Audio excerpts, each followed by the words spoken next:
ठीक है कि ये जो अपन ने डिफरेंट टाइप्स के रिलीज सिस्टम पढ़े हैं उसके अंदर अपने डिसोल्यूशन जो कंट्रोल रिलीज सिस्टम है, ठीक है, इसके अलावा जो डिफ्यूजन कंट्रोल सिस्टम है उसके अंदर मैट्रिक्स किस तरीके से यूज़ होता है, रिजर्वोयर किस तरीके से यूज़ होता है, ठीक है, उनके बारे में अपन कंप्लीटली डिटेल के अंदर स्टडी कर चुके हैं। और फिर डिफ्यूजन कंट्रोल के सिस्टम के अंदर भी जो मैट्रिक्स सिस्टम है वो एक्चुअली किस तरह से स्पेसिफिक रिलीज सिस्टम और स्वेलेबल सिस्टम के अंदर काम में आता है। ठीक है, अपने लास्ट क्लास के अंदर यहाँ तक पहुँच चुके थे, आयन एक्सचेंज जो अपन ने ऑस्मोटिक प्रेशर कंट्रोल सिस्टम के बारे में बात कर ली थी। ठीक है, पीएच डिपेंडेंट फॉर्मुलेशन की अपन ने बात कर ली थी। नेक्स्ट अब अपने आते हैं कि हमारा जो delayed transit and continuous release system है वो किस तरीके से काम करता है हमारे नोवल ड्रग डिलीवरी सिस्टम के अंदर। स्लाइड के अकॉर्डिंग बात करें तो ये क्या कह रहा है, that these system are design to prolong release of drug with the increased resistance time in GIT. such dosage form are designed to remain in the stomach. यानी कि सबसे सिंपल सी बात ये कहना चाह रहा है कि कहीं ना कहीं पे हमें हमारी जो डोजेज फॉर्म है उसको लंबे टाइम तक कहाँ पे स्टेबल रखना है, कहाँ पे टिका के रखना है, हमारे जीआईटी के अंदर रखना है। ठीक है, हमारे स्टमक के अंदर उसको टिका के रखना है, लंबे टाइम तक वो वहाँ पे रहे। ठीक है, लंबे टाइम तक रहेगी तो कहीं ना कहीं पे कहाँ पे रहेगी, अगर वो स्टमक में रह रही है तो, ठीक है, 3 pH के मतलब एसिडिक इन्वायरमेंट के पास पास रह रही है, तो कहीं ना कहीं पे ये चीज़ भी अपने साथ में वहाँ पे एक फैक्टर के तौर पे मान के चलेंगे कि हमारे जो ड्रग है, हमारी जो डोजेज फॉर्म है, ठीक है, उस डोजेज फॉर्म की अगर अपने ऊपर कोटिंग की है या कोटिंग नहीं भी की है तो हमारी जो ड्रग फॉर्म है वो ड्रग फॉर्म ऐसी होनी चाहिए कि कहीं ना कहीं पे वो एसिडिक पीएच के ऊपर क्या हो, स्टेबल हो। जो एसिडिक पीएच के ऊपर स्टेबल नहीं रहेगी तो स्टमक के अंदर उसको लंबे टाइम तक ट्रांजिट करना कहीं ना कहीं पे क्या होगा, मुश्किल होगा। और दूसरी चीज़ ये क्या कह रहे हैं, डिले ट्रांजिट, यानी कि स्टमक के अंदर हमने तो उसको रोक दिया लंबे टाइम तक, और साथ ही साथ लंबे टाइम तक रुकने के साथ साथ वो क्या करते रहे,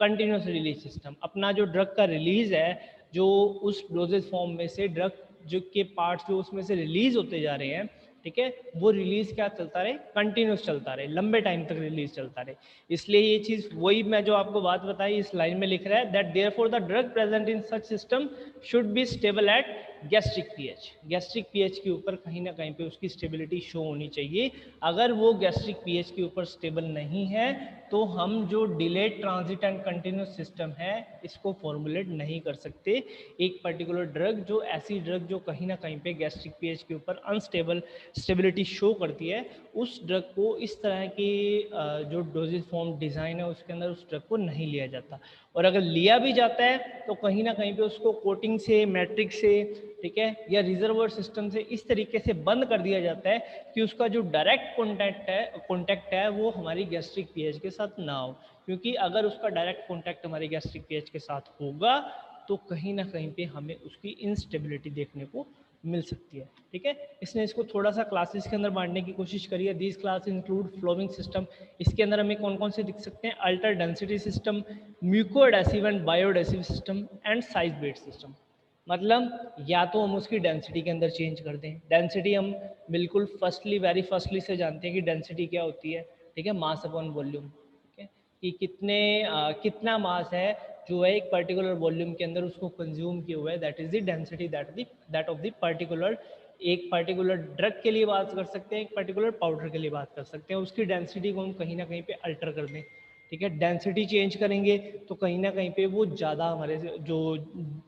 हमारा जो स्टमक है उसके अंदर ज़्यादा देर तक टिके रहेगी। साथ ही साथ हम उसको म्यूकोएडेसिव या बायोडेसिव सिस्टम की तरह चेंज कर दें, कोई ऐसा सिस्टम अपने जो बना दें जो क्या करे, एक्चुअल में एडेसिव सिस्टम हो, वो क्या है हमारे स्टमक के ऊपर जाके क्या हो जाए, अडेयर हो जाए। वहाँ पे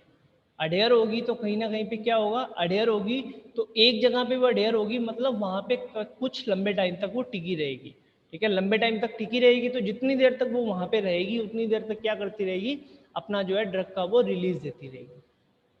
ये बात क्लियर है, रिलीज देगी तो ओवरऑल में क्या होगी, म्यूकोएडेसिव एंड बायोडेसिव सिस्टम किसका आ गया पार्ट, डिलेड ट्रांजिट, यानी कि लंबे टाइम तक रुकी और रुकने के बाद इसलिए उसने क्या किया, लंबे टाइम तक कंटिन्यूस हमारे जो ड्रग है उसमें से, उस पर्टिकुलर डोजेज फॉर्म में से जो ड्रग है उसका रिलीज उसने प्रोवाइड किया। And third one that is the side based system.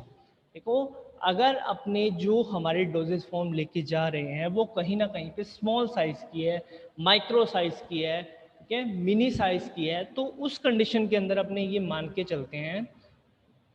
कि उसका डिसोल्यूशन भी जल्दी होगा, डिसोल्यूशन के साथ साथ उसका एब्जॉर्प्शन भी जल्दी होगा। बट अगर हम कुछ इस तरह की फॉर्मुलेशन बनाए जिसके अंदर जो ड्रग के साइज हैं, या हमारा जो हमने उसको माइक्रो एनकैप्सुलेटेड फॉर्म के अंदर दिया है, या उसको हमने जो ड्रग के कैप्सूल्स बनाए उसको हमने कोट करके दिया है, उनका साइज कहीं ना कहीं पे बड़ा रखा जाए। अगर साइज बड़ा रखा जाएगा तो कहीं ना कहीं पे उनका डिसोल्यूशन होने में टाइम लगेगा, डिसोल्यूशन होने में टाइम लगेगा तो एटलीस्ट क्या है, उनका एब्जॉर्प्शन होने में टाइम लगेगा। तो ओवरऑल क्या हुआ, डिले ट्रांजिट हुआ, लंबे टाइम तक वो रुकी रही, भले वो डिसोल्यूशन के लिए रुकी रही, भले वो डिफ्यूजन के लिए रुकी रही, रुकी तो रही ना, और रुकी रही तो कहीं ना कहीं पे लंबे टाइम तक रुकने के साथ साथ क्या है, थोड़ा थोड़ा अपना उसमें से क्या है, ड्रग जो है वो रिलीज होता गया।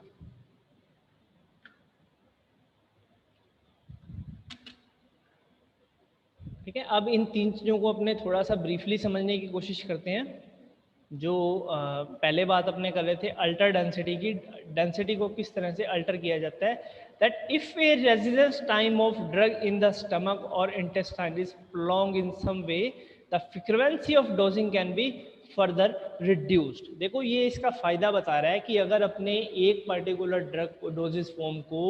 हमारी जीआईटी के अंदर, हमारे स्टमक के अंदर, हमारे इंटेस्टाइन के अंदर लंबे टाइम तक रोकने में कामयाब होते हैं, तो उस केस के अंदर क्या होगा कि हमें डोजेस फॉर्म फ्रीक्वेंसी क्या हो जाएगी, हमारी ऑटोमेटिकली कम हो जाएगी। मतलब हमें कहीं पे तो दिन में 2 टैबलेट या 4 टैबलेट खानी पड़ रही थी, बट हमने कोई delay transit and continuous release system वाली कोटेड फॉर्म, यहाँ जो माइक्रो कैप्सूल फॉर्म या कोटेड फॉर्म या मैट्रिक्स फॉर्म या जिसको अपने कह सकते हैं, इस तरह की फॉर्मुलेशन अगर अपने बना के हमारे स्टमक के अंदर इंसर्ट कराई है, तो हमारी जो डोजेस फ्रीक्वेंसी है वो नॉर्मल डोजिंग फ्रीक्वेंसी से क्या हो जाएगी, कम हो जाएगी। मतलब जहाँ पे पहले 2 या 4 बार टैबलेट ली जा रही थी वही एक दिन में, वहीं पे अब हमें उस टैबलेट को सिंगल बार ही लेना पड़ेगा, क्योंकि वो कम से कम 24 घंटे तक तो कहाँ रुकी हुई है, कहाँ पे, हमारे स्टमक के अंदर रुकी हुई है, तो लंबे टाइम तक क्या करती रहेगी, वो अपना रिलीज भी शो करती रहेगी। और इन केसेस के अंदर जनरली क्या होता है, जो ड्रग होती है वो नॉर्मल के केस में ज़्यादा दी जाती है। नॉर्मल के केस की अगर अपने कंपैरिजन करें इसके साथ, तो नॉर्मल केस की बजाय इस केस के अंदर जो ड्रग है वो इस तरह की डोजेस फॉर्म के अंदर ज़्यादा होती है। क्यों? क्योंकि उसको लंबे टाइम तक वहाँ पे रुकना भी है, प्लस उसका जो रिलीज भी होगा वो थोड़ा थोड़ा होगा। ऐसा नहीं है कि एक साथ सारा रिलीज ही उस ड्रग का उस पर्टिकुलर जगह से बाहर की तरफ निकल जाएगा। ठीक है, तो बता रहे हैं that altering the density of drug particles, use of mucoadhesive polymers and altering the size of doses form. वही बात क्लियरली बता रहा है कि जो हम पॉलीमर यूज कर रहे हैं वो कहीं ना कहीं पे अगर पॉलीमर म्यूकोएडेसिव फॉर्म टाइप का होता है, म्यूकोएडेसिव मतलब कि वो ड्रग को अपने ऊपर चिपका के रखता है और खुद भी कहीं ना कहीं जाके क्या हो जाता है, अडेयर हो जाता है। अडेयर हो जाता है तो वहीं पे टिका रहेगा लंबे टाइम तक, तो कहीं ना कहीं पे क्या करता रहेगा, अपना रिलीज शो करता रहेगा। और इस केस के अंदर हम कौन सी फॉर्मुलेशन बनाते हैं, पैलेट्स फॉर्मुलेट करते हैं हाई डेंसिटी की और लो डेंसिटी की। ठीक है, हाई डेंस होगा तो कहीं ना कहीं पे डेंसिटी ज़्यादा है तो वहाँ पे टिक के बैठने में उसको आसानी होगी। लोअर डेंसिटी का होगा तो कहीं ना कहीं पे वो क्या करता रहेगा, फ्लोट करता रहेगा। ठीक है, उसकी फ्लोटिंग हमें देखने को मिलेगी। फ्लोटिंग देखने को मिलेगी तो मतलब क्या है कि वहीं एरिया के अंदर, सराउंडिंग एरिया के अंदर वो क्या करता रहेगा, घूमता रहेगा। दोनों तरह की फॉर्मुलेशन अपने इसके अंदर बनाते हैं कि क्या कहते हैं, हाई डेंसिटी की भी और लो डेंसिटी की भी। Second one that is a mucoadhesive system. Mucoadhesive system के अंदर ए म्यूको एडेसिव और bioadhesive polymer like cross linkers polyacrylate acid was incorporated in a tablet allow it to adhere to the gastric mucosa और epithelial। ये एक example की बात कर रहा है कि क्रॉस लिंकेज पॉलीएक्राइलिक एसिड अगर अपने एक टैबलेट फॉर्मुलेशन के अंदर यूज करते हैं तो वो उस पर्टिकुलर डोजेज फॉर्म को इस तरीके से चेंज कर देता है कि वो कहीं ना कहीं जो हमारा जो गैस्ट्रिक म्यूकोजा है उस गैस्ट्रिक म्यूकोजा के साथ जाके क्या हो जाता है, अडेयर हो जाता है। अडेयर हो जाता है तो उसके अंदर जितनी ड्रग है वो ड्रग क्या है, वो तो अपने आप में चिपक गया, बट वो क्या है, उसमें से ड्रग को क्या करता रहेगा, स्लोली स्लोली क्या करता रहेगा, रिलीज करता रहेगा। ठीक है, सबसे अगर अपने रॉ लैंग्वेज के अंदर बात करें इसका एग्जांपल के तौर पे कि फॉर एग्जांपल जैसे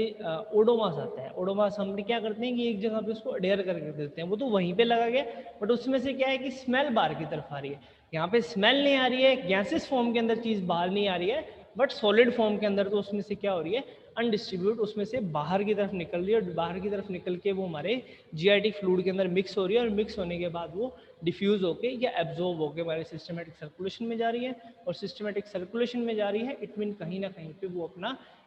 जो एक्शन है वो प्रोड्यूस करेगी, क्योंकि सिस्टमेटिक सर्कुलेशन में जाने के बाद, ठीक है। And third one that is the size based system, size बड़ा छोटा, ठीक है। The diameter of tablets are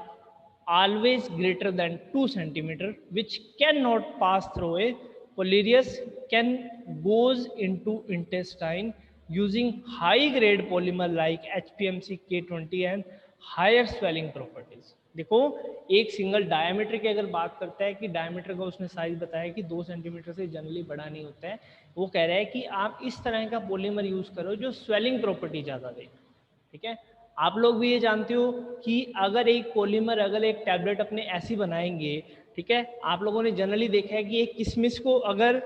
single पकड़ा जाए तो इतने से वो जगह में पूरी आ जाती है, पकड़ी जाती है, बट अगर उसको 5 घंटे तक वाटर के अंदर डिप करके रखा जाए तो पूरी की पूरी स्वेल हो जाती है, इतनी बड़ी हो जाती है, ठीक है। अब क्या हुआ, उसका साइज इंक्रीज होगा, साइज इंक्रीज हो गया, उससे क्या होगा, उससे क्या फायदा होगा कि हमारा जो ट्रांसिट है, मतलब उसका रुकने की टेंडेंसी है हमारे स्टमक के अंदर, इंटेस्टाइन के अंदर ना जाए, हमारे स्टमक के अंदर कहीं ना कहीं पे वो टिकी रहे, उस चीज़ के हमने उसका क्या कर दिया, साइज इंक्रीज कर दिया, ठीक है। हमने इस तरह की पॉलीमर लिया जो क्या है, हमारे जीआईटी म्यूकोसा का जो फ्लूइड है उसको एब्जॉर्ब करके अपने आप में क्या हो गया, स्वेल हो गया, स्वेल हो गया तो उसका साइज बड़ा हो गया, साइज बड़ा हो गया तो उसका ट्रांजिशन जो टाइम है वो टाइम क्या है, नॉर्मल डोजेज फॉर्म के कंपैरिजन में ज़्यादा हो गया, और लंबे टाइम तक वो हमारे जीआईटी के अंदर रुकी रही, और लंबे टाइम तक रुकी रही तो कहीं ना कहीं पे उसका रिलीज भी उसमें से हमें देखने को मिलता रहा, और रिलीज देखने को मिलता रहा तो इट मीन क्या होगा, वहाँ पे डिफ्यूजन भी होगा, डिफ्यूजन होगा तो हमारे सिस्टमेटिक सर्कुलेशन में ड्रग जाएगी,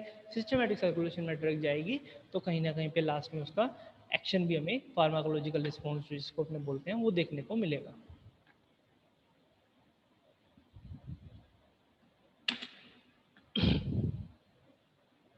अब बात करते हैं अपने डिलेड रिलीज सिस्टम की, कि उसका रिलीज कराना है हमें, बट उसका रिलीज कराना है हमें लंबे टाइम के बाद,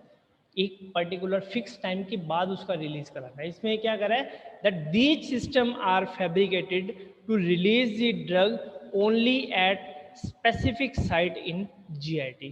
कि इस तरह के सिस्टम को फैब्रिकेटेड बनाया जाता है to release the drug only at specific site of GIT, एक सिर्फ और सिर्फ स्पेसिफिक साइट के लिए, कि हमें पता है कि हम एक ड्रग बना रहे हैं जो एक्चुअल में एसिडिक इन्वायरमेंट के अंदर खराब हो जाएगी,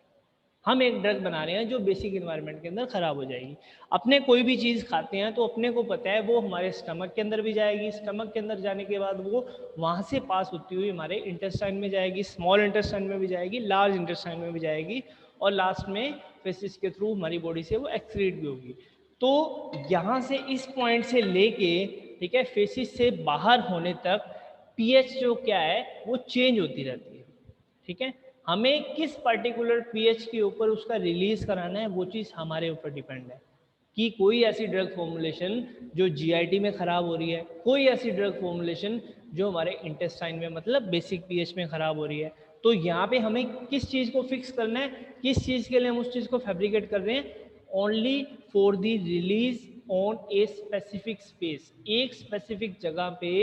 उस चीज़ को हम रिलीज कराने के लिए इस सिस्टम को प्रेफर करते हैं, डिलेड रिलीज सिस्टम को। डिलेड रिलीज सिस्टम ऐसा नहीं है कि डिलेड का मतलब सिर्फ देरी से ही है, डिलेड का मतलब यहाँ पे यही है कि एक फिक्स जगह पे, वो फिक्स जगह हमारा स्टमक भी हो सकता है, वो फिक्स जगह हमारी एसिडिक पीएच भी हो सकती है, वो फिक्स जगह हमारी बेसिक पीएच भी हो सकती है।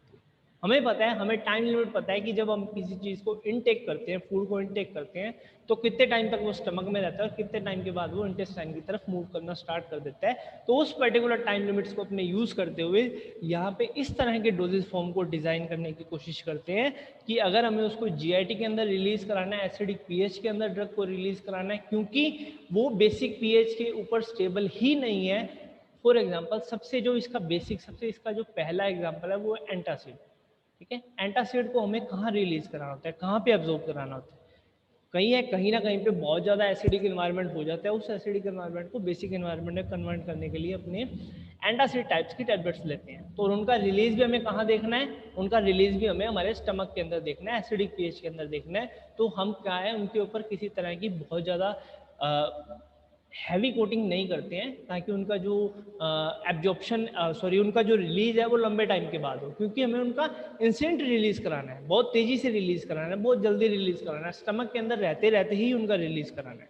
ठीक है, तो उस केस के अंदर क्या प्रेफर। और दूसरा केस कि अगर हमें किसी पर्टिकुलर ड्रग का रिलीज जो है वो हमारी बेसिक पीएच के ऊपर कराना है या हमारे इंटेस्टाइन के अंदर कराना है, तो उस केस के अंदर हम इस तरह की उसके ऊपर पॉलीमर कोटिंग कर देंगे कि वो ड्रग एसिडिक पीएच के कांटेक्ट में ही ना आए।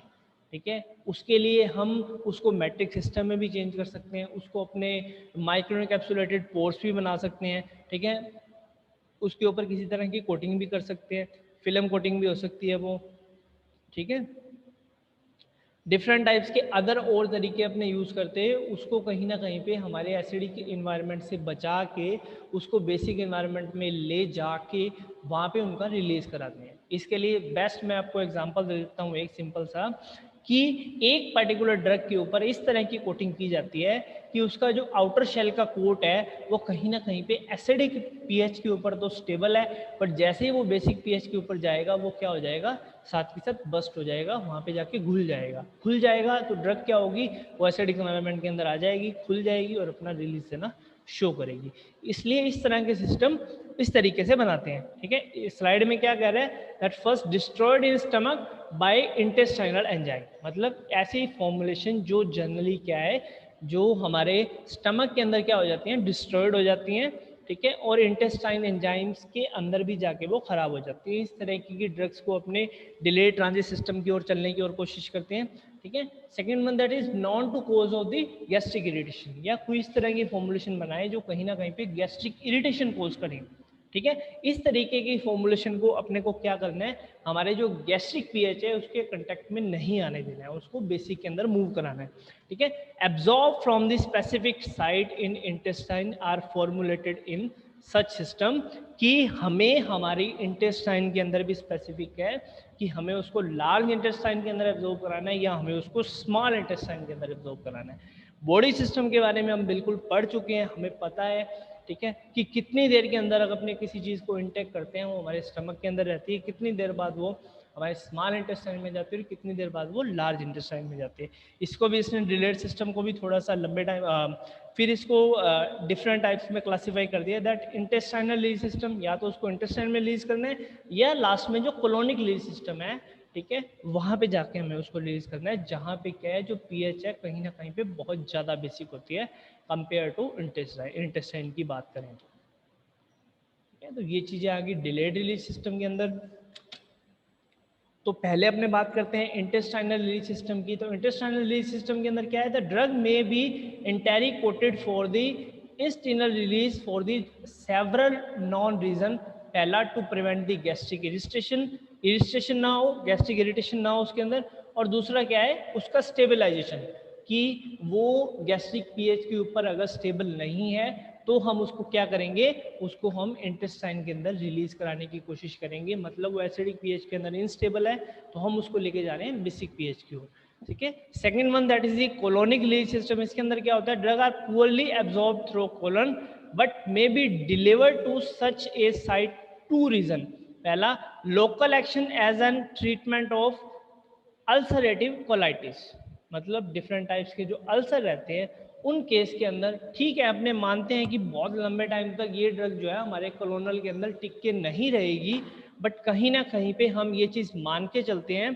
कि हम ड्रग को इस तरह से फॉर्मुलेट करें, एग्जाम्पल के लिए अल्सर टाइप्स की ड्रग्स को, कि उनका जो डायरेक्ट एक्शन है, उनका एक्शन जो है इंटेस्टाइन के बाहर निकलने के बाद ही हो। ठीक है, और वहाँ पे वो क्या करें, पहुँचने के बाद अपना लोकल एक्शन प्रोड्यूस करें। And second one that is the systemic absorption of protein and peptide drugs like insulin and vasopressin. ठीक है, इस तरह की ड्रग्स को भी क्या है, डिलेड रिलीज सिस्टम के तौर पे बनाया जाता है। ये इनके एग्जांपल्स हैं।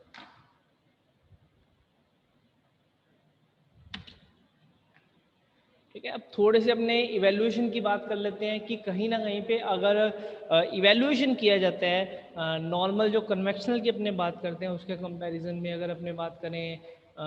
हमारी जो सस्टेन रिलीज है या कंट्रोल रिलीज है दोनों की बात करते हैं तो उन केसेस के अंदर क्या होता है कि इवैल्यूएशन तो वही स्टेप हैं सारे, बट उनके जो रेफरेंस रेंज है कहीं ना कहीं पे उनके अंदर हमें फ़र्क देखने को मिलेगा। ठीक है, यहाँ पे जनरली क्या है, आपको एक बार उनके जो किस तरीके से उसका वैल्यूएशन करते हैं, इवैल्यूएशन में कौन कौन से पार्ट आते हैं, उनका क्लासिफिकेशन आपको बता देते हैं। फिर इनको अपने क्या है डिटेल बाय डिटेल जो जैसे जैसे अपने डोजेज फॉर्म के बारे में अपने पढ़ेंगे वैसे वैसे अपने उनके साथ साथ इवैल्यूएशन भी पढ़ेंगे। अपीयरेंस देखनी है अपने को, सारे इवैल्यूएशन वही हैं जो अपने सिंपल जो कन्वेक्शनल डोजेज फॉर्म बनाते हैं उसके अंदर करते हैं, वही तो अपने को करने ही करने हैं। ठीक है, इसके अलावा कुछ अलग से भी करने पड़ते हैं इनमें। ठीक है, फ्राइबिलिटी अपने उसमें भी चेक करते हैं, इसमें भी हार्डनेस, थिकनेस, वेट वेरिएशन, उसकी डेंसिटी, ठीक है, ड्रग कंटेंट कितने हैं, ठीक है, इन विट्रो ड्रग रिलीज क्या आ रहा है, इन विवो ड्रग रिलीज क्या आ रहा है, डिफ्यूजन स्टडी हमें यहाँ पे करेंगी, अलग से करनी पड़ेगी। ठीक है, स्टेबिलिटी स्टडी हमें देखनी है क्योंकि स्टेबिलिटी के लिए तो हमने उस फॉर्मुलेशन को बनाया है। कंपेयरिंग टू आवर रेशनल जो थेरेपी है, हमारी जो रेशनल डोजेज फॉर्म है कहीं ना कहीं पे वो अनस्टेबल थी, तो हमने सस्टेन की तरफ या कंट्रोल की तरफ मूव करने की कोशिश करी, तो हमें उसकी स्टेबिलिटी मस्त देखनी पड़ेगी कि वो जो ड्रग है वो हमारी जो डोजेज फॉर्म है वो कितने लंबे टाइम तक एक्चुअल में स्टेबल रह पा रही है। ठीक है, बायोडेसिव है, म्यूकोएडेसिव है, आईवी आईवीसी कहीं ना कहीं पे ये एक डिसएडवांटेज भी रहता है। डिसएडवांटेज मान लो आप, बट हमें करना तो पड़ता ही है क्योंकि अगर अपने कन्वेक्शनल डोजेज फॉर्म का आईवी आईवीसी करते हैं, in vivo in vitro correlation करते हैं,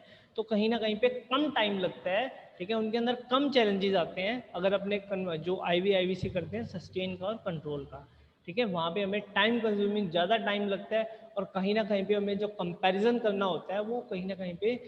जो कन्वेक्शनल के अकॉर्डिंग रदर देन अगर अपने बात करें वो चैलेंजिंग रहता है जो हमारे सस्टेन का और कंट्रोल का होता है। ठीक है, फ्लोटिंग कैपेसिटी देखनी है अगर हम फ्लोटेड डोगल फॉर्म बनाने जा रहे हैं, और लास्ट में जो है काइनेटिक मॉडलिंग अपने उसकी भी करते हैं। ठीक है, और इसकी पर्टिकुलर ड्रग की भी काइनेटिक मॉडलिंग हमें देखनी पड़ती है जब अपने इसका एवेल्यूशन करते हैं।